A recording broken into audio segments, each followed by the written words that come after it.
हमारी लाइफ में गुरु इतना ज़्यादा महत्वपूर्ण क्यों है, मैं आज आपको एक छोटी सी कहानी से समझाता हूँ। तो बात है एक वैराग्यवती नाम की स्त्री की, जो कि मंदिर में डेली पूजा करने जाती थी और वो विष्णु भगवान की बहुत बड़ी भक्त थी। तो वहाँ से एक चोर निकलता है, वो देखता है कि ये स्त्री है, जो लेडी है, वो डेली आती है पूजा अर्चना करने। तो वो सोचता है कि मैं अगर साधु का वेश बना के इसको बातों में बहका लूँगा और इसके गहनों की मैं चोरी कर लूँगा। तो वो एक दिन आता है साधु के वेश में और उससे बोलता है कि देवी, बिना गुरु दीक्षा के तुम पूजा अर्चना कैसे कर सकती हो। तो वो भोली भाली रहती है, वो बोलती है कि हाँ गुरु जी, मुझे गुरु दीक्षा चाहिए। तो बोला ठीक है, मैं तुमको गुरु दीक्षा दे देता हूँ। तो वो स्त्री को, वो लेडी को कहाँ ले जाता है, जंगल में, कि देवी यहाँ नहीं मिलेगी गुरु दीक्षा, आपको जंगल में जाके एक पेड़ से बंधना पड़ेगा और फिर हम विष्णु भगवान की पूजा अर्चना करेंगे और आपको गुरु दीक्षा दीजिए। और फिर वो ले जाता है जंगल में जाने के बाद वो उसको रस्सी से बांध देता है और बोलता है कि जब तक मैं ना आऊँ, जब तक ये रस्सी मत खोलना। तो वो वहाँ से चला। तो अब बात पता चलती है विष्णु भगवान को, क्योंकि वो बहुत बड़ी भक्त है। तो विष्णु भगवान बोलते हैं कि जाओ नारद जी, पता करके आओ कि ये बात क्या है, कहाँ गई है, रोज़ तो आती थी पूजा करने।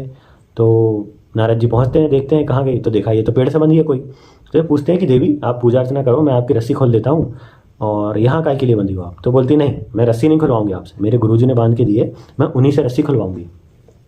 तो वो बोलते हैं कि ठीक है, ऐसा है। तो फिर विष्णु भगवान के पास जाते हैं नारद जी और विष्णु भगवान से बोलते हैं कि भगवान, वो तो मान नहीं रही है, वो बोल रही है जो मेरे गुरुजी ने रस्सी बांधी थी वही खोलेंगे।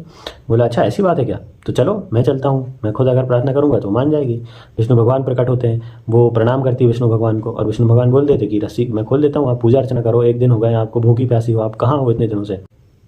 लेडी होती है, वो बोलती है नहीं, मेरे गुरु से ही मैं खुलवाऊंगी, क्योंकि उन्होंने मुझे बांध के गया है, वरना मेरी गुरु दीक्षा तो फालतू चली जाएगी। वो नारद जी से बोलते हैं ठीक है भाई, अब ये नहीं मान रही है तो फिर क्या करते हैं, पकड़ के लाओ। अब वो तो चोरी कर रहा होगा कहीं, फिर उसको पकड़ के लाते हैं और उससे बोलते हैं रस्सी खुलवाने की। बोला रस्सी खोल, तो रस्सी खोल देती है। तो वो भगवान पूछते हैं कि ये इसमें क्या ऐसा है कि तुमने इससे रस्सी खुलवाई और मुझसे रस्सी नहीं खुलवाई।